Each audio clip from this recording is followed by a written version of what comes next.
عصر کی نماز پڑھنے کے بعد جس گھر میں یہ ایک تسبیح صرف ایک بار پڑھی جاتی ہے اس گھر کا بچہ بچہ ارب پتی بن جاتا ہے۔ وہ بابرکت تسبیح یہ ہے: بسم اللہ الرحمن الرحیم۔ شروع اللہ کے نام سے جو بڑا مہربان اور نہایت رحم کرنے والا ہے۔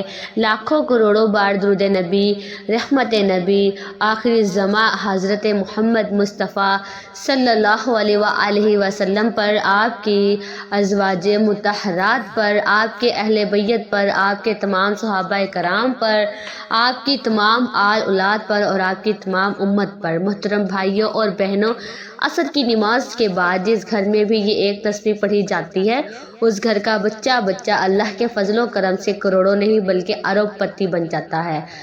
اس گھر میں رزق اور مال و دولت بارش کی طرح برسنے لگتی ہے اور فرشتے اس گھر میں ایسی ایسی جگہ سے رزق لے کر آنے لگتے ہیں کہ جہاں سے انسان کے وہم و گمان میں بھی نہیں ہوتا۔ روزانہ عصر کی نماز کے بعد آپ نے تھوڑا سا وقت ضرور نکالنا ہے اور اس تسبیح کو بتائے گئے طریقے کے مطابق آپ نے پڑھ لینا ہے۔ انشاءاللہ ساری زندگی دولت میں اور ساری زندگی پیسوں کی ریل پیل میں کھیلیں گے اور انشاءاللہ ساری زندگی آپ کو مالی مسائل کا سامنا نہیں کرنا پڑے گا انشاءاللہ تعالی۔ ناظرین کرام، آپ دنیا کے کسی بھی مقام پر موجود ہیں، کسی بھی شہر میں اور کسی بھی ملک میں ہیں، تو یاد رکھیں کہ جب آپ کے شہر اور آپ کے ملک میں عصر کی نماز ادا ہو جائے تو چاہے تو جائے نماز پر بیٹھے بیٹھے اسی وقت یہ وظیفہ پڑھ لینا، پھر چاہے تو عصر سے لے کر عشاء کے درمیان کسی بھی وقت یعنی مغرب کے بعد بھی یہ وظیفہ پڑھ سکتے ہیں۔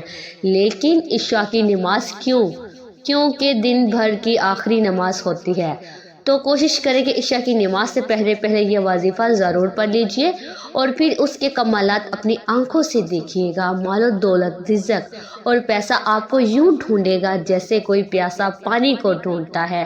آپ کے گھر پر ہر طرف سے دولت کی بارش ہونے لگے گی اور خاص طور پر جو لوگ یہ کہتے ہیں کہ میری تو قسمت ہی خراب ہے اور میرے تو نصیب ہی خراب ہیں، میں بدقسمت ہوں اور کبھی ترقی نہیں کر سکتا اور کبھی امیر بھی نہیں ہو سکتا، کبھی اپنے مسائل سے نہیں نکل سکتا، تو آج کا یہ عمل کرتے ہی آپ کو یقین آ جائے گا کہ وظائف اگر درست طریقے سے اور درست وقت میں کیے جائیں تو کس قدر اثر انگیز ہوتے ہیں۔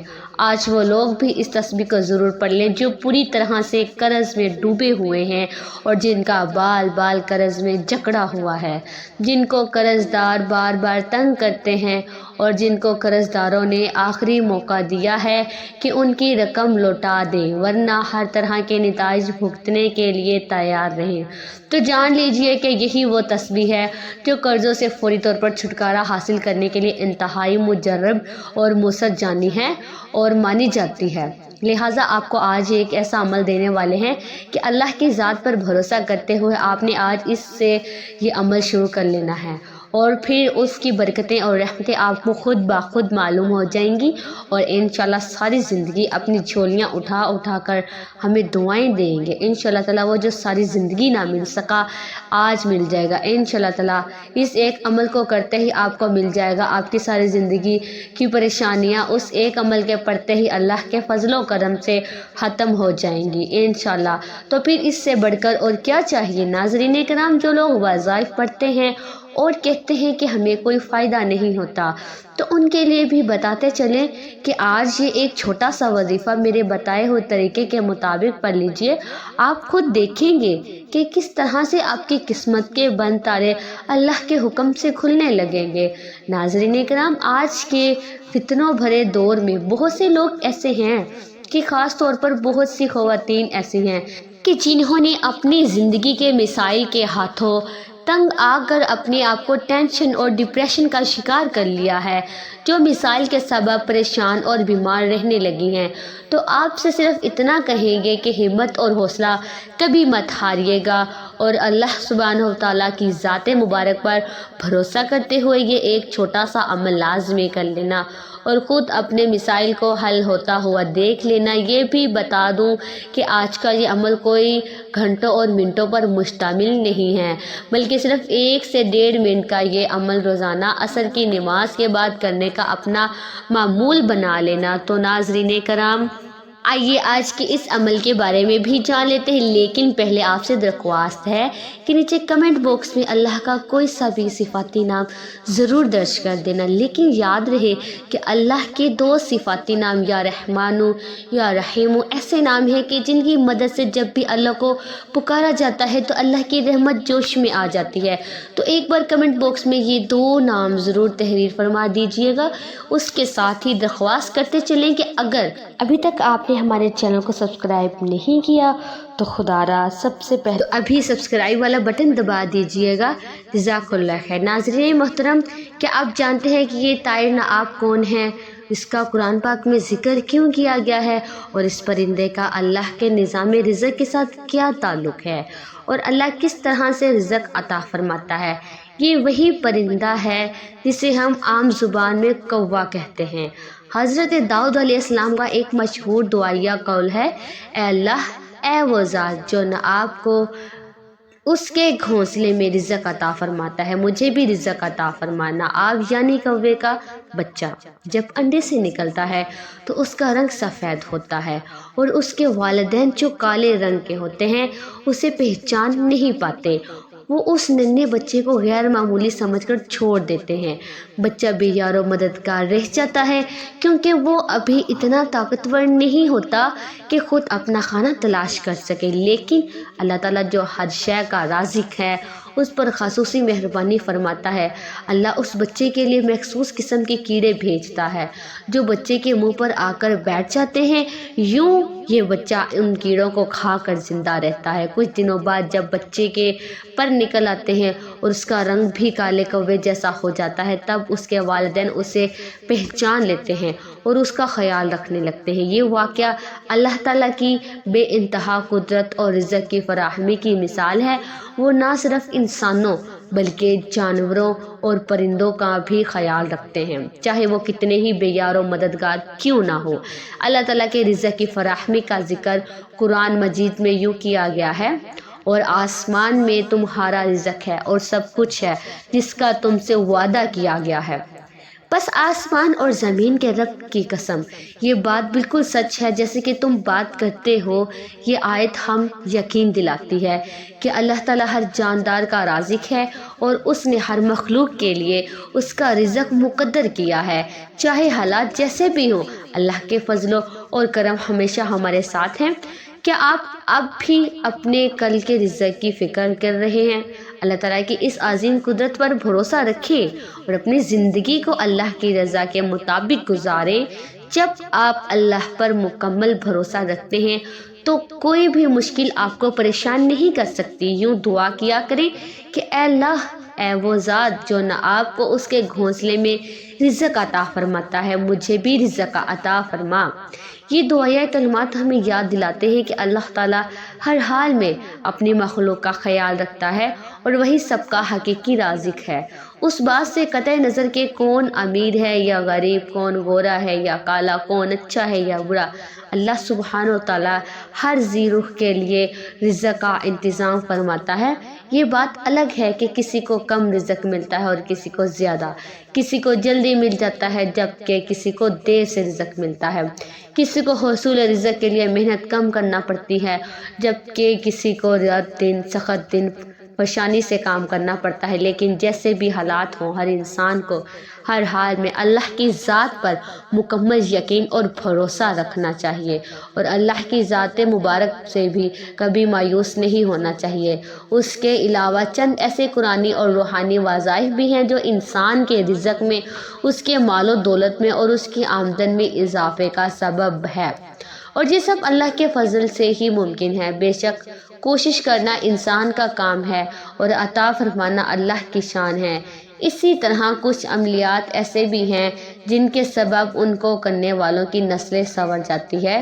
انہی عملیات و وظائف میں سے ایک وظیفہ آج آپ کی خدمت میں پیش کر رہے ہیں کہ جس کی بدولت انشاءاللہ تعالیٰ آپ کے گھر پر اللہ کی رحمتیں اور برکتیں نچھاور ہونا شروع ہو جائیں گی، رزق، مال اور دولت کی ریل پیل شروع ہو جائیں گی۔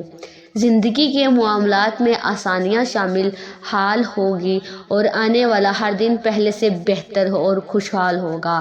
انشاءاللہ تعالیٰ قرآن پاک کی ایک سورہ مبارک اور ایک قرآنی آیت کی تسبیح کا عمل ہے جسے آپ نے ہر روز نماز عصر کے بعد کرنا ہے۔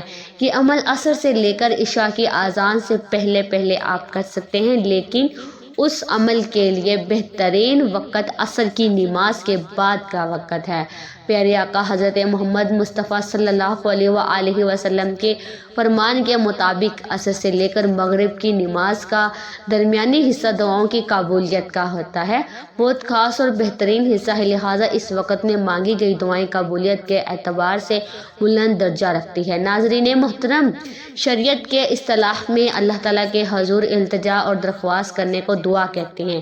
انسان کی فطرت میں ہے کہ وہ مشکلات اور پریشانیوں میں اللہ تعالیٰ کو پکارتا ہے، جیسا کہ اللہ تبارک و تعالیٰ کا ارشاد ہے، جب انسان کو تکلیف پہنچی ہے تو اپنے رب کو پکارتا ہے اور دل سے اس کی طرف رجوع کرتا ہے۔ حضور اکرم صلی اللہ علیہ وآلہ وسلم نے دعا کو عبادت کی روح قرار دیا ہے۔ دعا عبادت کی روح اور اس کا مغز ہے۔ ترمذی نیز نبی کریم صلی اللہ علیہ وآلہ وسلم نے ارشاد فرمایا، دعا عین عبادت ہے۔ ترمذی اللہ تعالیٰ نے انبیاء کرام و صالحین کی دعاؤں کا ذکر اپنے کلام قرآن پاک میں متعدد مرتبہ فرمایا ہے۔ ہر شخص محتاج ہے اور زمین و آسمان کے سارے خزانے اللہ تعالیٰ ہی کے قبضے میں ہیں، وہی سائلوں کو عطا کرتا ہے۔ ارشاد باری ہے، اللہ تعالیٰ بے نیاز ہے اور تم سب محتاج ہو۔ انسان کی محتاجی اور فقیری کا تقاضا یہی ہے کہ بندہ اپنے مولا سے اپنی حاجت و ضرورت کو مانگے اور اپنے کسی بھی عمل کے ذریعے اللہ سے بے نیازی کا شائبہ بھی نہ ہونے دے، کیونکہ یہ مقام عبودیت اور دعا کے منافی ہے۔ دعا کی اہمیت کے لیے صرف یہی کافی ہے کہ اللہ تعالیٰ نے سورہ فاتحہ میں اپنے بندوں کو نہ صرف دعا مانگنے کی تعلیم دی ہے بلکہ دعا مانگنے کا طریقہ بھی بتایا ہے۔ نیز ارشاد باری تعالیٰ ہے، اے پیغمبر، جب آپ سے میرے بندے میرے متعلق دریافت کریں تو فرما دیجئے کہ میں قریب ہی ہوں، جب کوئی مجھے پکارتا ہے تو میں پکارنے والے کی پکار سنتا ہوں۔ غرضی کا دعائیں قبول کرنے والا خود ضمانت دے رہا ہے کہ دعا قبول کی جاتی ہے، اس سے بڑھ کر دعا کی اہمیت کیا ہو سکتی ہے۔ نیز اللہ تعالیٰ نے بندوں کو حکم دیتے ہوئے فرمایا، تمہارے پروردگار نے کہا کہ تم مجھ سے دعا کرو، میں تمہاری دعا کو قبول کروں گا۔ حضور اکرم صلی اللہ علیہ وآلہ وسلم نے بھی نہ صرف اللہ تعالیٰ سے دعا کرنے کی ترغیب دی ہے بلکہ اس کے فضائل اور آداب بھی بیان فرمائے ہیں۔ چنانچہ حضرت ابو ہریرہ رضی اللہ تعالیٰ عنہ سے روایت ہے کہ رسول اللہ صلی اللہ علیہ وآلہ وسلم نے ارشاد فرمایا کہ اللہ کے یہاں دعا سے زیادہ کوئی عمل عزیز نہیں ہے، یعنی انسانوں کے اعمال میں دعا ہی کو اللہ تعالیٰ کی رحمت و عنایت کو کھینچنے کی سب سے زیادہ طاقت ہے۔ حضرت عبداللہ بن عمر رضی اللہ تعالیٰ عنہ سے روایت ہے کہ حضور اکرم صلی اللہ علیہ وآلہ وسلم نے ارشاد فرمایا کہ تم میں سے جس کے لیے دعا کا دروازہ کھل گیا اس کے لیے رحمت کے دروازے کھل گئے، اور اللہ کو سب سے زیادہ محبوب یہ ہے کہ بندے اس سے عافیت کی دعا کرے۔ حضور اکرم صلی اللہ علیہ وآلہ وسلم نے دعا کو مومن کا خاص ہتھیار یعنی اس کی طاقت بتایا ہے۔ محترم ناظرین، دعا کو ہتھیار سے تشبیہ دینے کی خاص حکمت یہی ہو سکتی ہے کہ جس طرح ہتھیار دشمن کے حملہ وغیرہ سے بچاؤ کا ذریعہ ہے، اسی طرح دعا بھی آفات سے حفاظت کا ذریعہ ہے۔ حضور اکرم صلی اللہ علیہ وآلہ وسلم نے ارشاد فرمایا کہ تمہارے پروردگار میں بدرجہ غایت حیا اور کرم کی صفت ہے۔ جب بندہ اس کی آگے مانگنے کے لیے ہاتھ پھیلاتا ہے تو اس کو حیا آتی ہے کہ ان کو خالی ہاتھ واپس کر دے، یعنی کچھ نہ کچھ عطا فرمانے کا فیصلہ ضرور فرماتا ہے۔ محترم ناظرین، حضور اکرم صلی اللہ علیہ وآلہ وسلم کا یہ ارشاد حقیقت میں سائی کے لیے امید کی کرن ہے کہ اللہ تعالیٰ ایسا کریم ہے جو مانگنے والوں کو کبھی محروم نہیں کرتا اور بندے کی مصلحت کے مطابق ضرور عطا کرتا ہے۔ حضرت ابو ہریرہ رضی اللہ تعالیٰ عنہ سے روایت ہے کہ رسول اللہ صلی اللہ علیہ وآلہ وسلم نے ارشاد فرمایا، جو بندہ اللہ تعالیٰ سے نہ مانگے اس پر اللہ تعالیٰ ناراض ہوتا ہے۔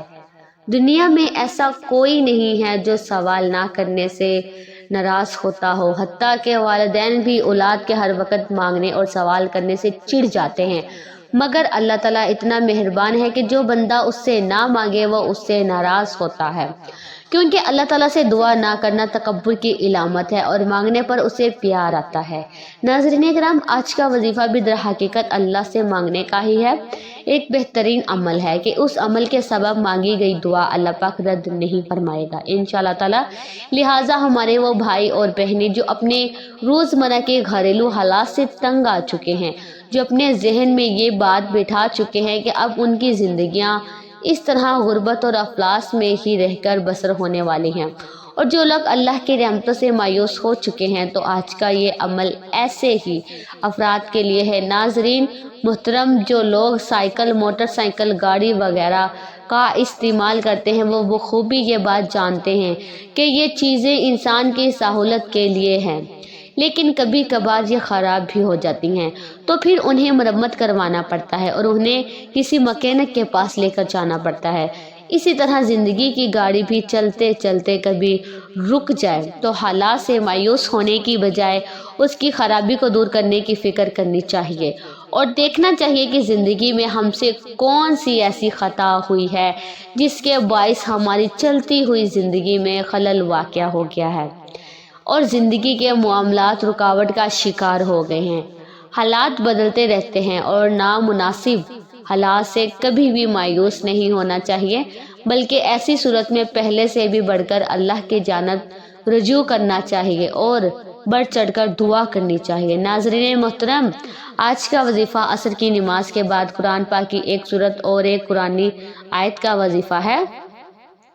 مکمل طریقہ بھی سماعت فرما لیجئے کہ عصر کی نماز کے 4 فرائض ادا کرنے کے بعد جائے نماز پر بیٹھے بیٹھے آپ نے یہ عمل کرنا ہے۔ اس وقت آپ باوضو حالت میں ہوں اور بلاشبہ عصر کی نماز کے بعد کا وقت دعاؤں کی قبولیت کے لحاظ سے ایک بہترین وقت ہے۔ اس ٹائم پر انسان کی بہت زیادہ مصروفیت بھی نہیں ہوتی اور 2-3 منٹ کا یہ عمل انتہائی توجہ، یکسوئی اور خشوع خضوع کے ساتھ کرنا ہے۔ سب سے پہلے درود پاک پڑھ لینا ہے۔ درود ابراہیمی ہی سب سے افضل ہے، لیکن اس کے علاوہ کوئی دوسرا درود پاک بھی پڑھ سکتے ہیں۔ درود پاک پڑھنے کے بعد آپ نے اپنی حاجات کی نیت کر لینی ہے، ایک حاجت ہے یا زیادہ ہے۔ اللہ رب العزت کے سامنے پورے یقین اور اس کے اعتماد کے ساتھ اپنی حاجات پیش کریں کہ وہ عطا فرمانے والا عظیم الشان پروردگار ہے، اور ایسا پروردگار ہے کہ جو اپنے بندوں کے مانگنے پر خوش ہو جاتا ہے، اور جو بندہ اللہ سے پر امید دعا کرتا ہے تو اللہ اس کی دعا ضرور قبول فرماتا ہے۔ آپ قرضے میں مبتلا ہیں تو اس کی ادائیگی کے لیے نیت کر لیں، کاروبار میں وسعت چاہتے ہیں تو اس کی نیت کر لیں، اپنا ذاتی مکان خریدنا چاہتے ہیں، گاڑی، دولت یا کوئی اور خواہش پوری کروانا چاہتے ہیں، اولاد کی ترقی اور خوشحالی چاہتے ہیں، یا جو ان اولاد کے لیے اچھا رشتہ چاہتے ہیں، الغرض آپ کی جو بھی حاجت ہے اور آپ اپنی جو بھی فریاد اللہ کے سامنے پیش کرنا چاہتے ہیں، اس کی نیت کرنے کے بعد ایک بار اعوذ باللہ من الشیطان الرجیم بسم اللہ الرحمن الرحیم پڑھ کر آج کا یہ عمل شروع کر لیں۔ عمل اس طرح سے کرنا ہے کہ سب سے پہلے آپ نے قرآن کی تلاوت کرنی ہے، یعنی سورہ فاتحہ، جو کہ قرآن پاک کی سب سے پہلی سورہ مبارکہ ہے اور جو ہم نماز کی ہر رکعت میں بھی پڑھتے ہیں۔ اس سورہ مبارک کی تلاوت اس طرح سے کرنی ہے کہ ہر بار اس کی تلاوت سے پہلے بسم اللہ الرحمن الرحیم ضرور پڑھ لینا۔